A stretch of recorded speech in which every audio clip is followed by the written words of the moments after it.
about this same period of time when these breakthroughs were taking place, we were scouring, my staff and myself were scouring the libraries in the Phoenix area trying to find if anything like this had ever happened on the globe before, and if so, what we could learn from it. We ran across a book written by an individual, an educator in the United States here by the name of Dr. Verl McBride. Dr. McBride taught at a small college in Missouri. He actually, in 1959, had developed a system similar to what we were doing, still called it speed reading, as we did in those days also, but had actually taken young teenage children over 100,000 words a minute, demonstrated it on live television on NBC, was written up in all the Chicago papers, and had also was on Paul Harvey's show several times. Got a lot of publicity. And being an educator, he tried to take it to the educational community, which is where it really belongs, in schools. And of course it was way before its time, and he was literally chastised in every way you could imagine, and finally left alone the educational community as far as trying to get this incorporated. But he did write a book, and it was called, I think, a beautiful title, Damn the School System, Full Speed Ahead. We found this book in the Arizona State University Library, and there aren't too many copies out there, but in that book, Dr. McBride mentioned a man by the name of Georgy Lozanov, a Bulgarian scientist who developed what we call in this country super learning, which by the way isn't anything like what Lozanov deals with in Eastern Europe, and also a man by the name of Dr. Herbert Otto. Dr. Otto, for years, he's now deceased, died in 1980, but Dr. Otto for years ran the Foundation for the Advancement of Human Potential in La Jolla, California.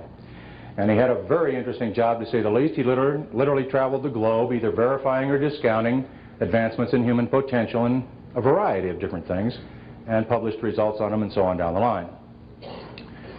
Well, I contacted Dr. Otto by phone and told him of what was taking place in Phoenix, what we had seen happening, what was going on. And his initial remark to me was, "Oh my God, you found it." Now, I didn't really realize what that meant at that time. As a matter of fact, my question back to him was, "What have I found?" And he said, "Well, you found one of the most powerful forces on the face of the earth. I would rival it to any hydrogen bomb. And the reason I say that to you is that if this is used on a mass basis, it can literally change societies almost overnight." He also told me that it was every bit as powerful a tool negatively as it was positively. And he wanted to know a little bit more about me, the person that had been entrusted with this particular breakthrough, and my background and so on. And after, one of the first questions he asked me was, "Are you a psychologist?" And I said, "No," and his answer to that was, "Thank God." He then wanted to know if I was in a financial position to, after we had talked for a while, if I was in a financial position to fund the research involved with this myself and protect it completely so that it could not be out here into the wrong hands, if you will.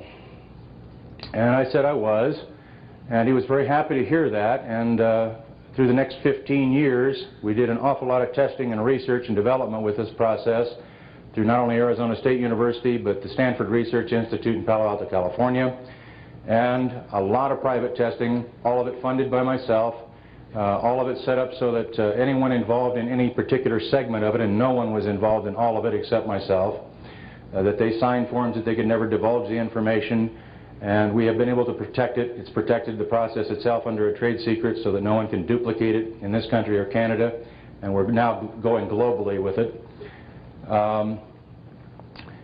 This process is, we have found so many things over the last few years.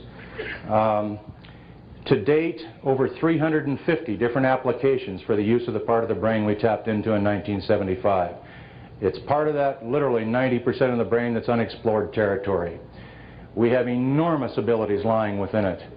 And it's almost as if it acts as a conduit to universal knowledge, whatever's out there and available, it's just there. Astounding things happening with people utilizing this, and we are now teaching the classes in a format of 4 3-hour lessons over a 4-day span of time. We have learned so much about this and spent years, in fact over 5 years, just simplifying the process.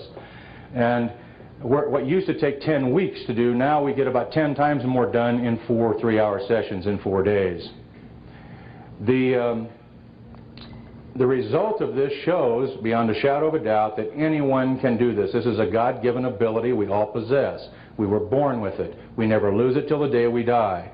We have simply never been shown how to utilize it. The school system certainly don't.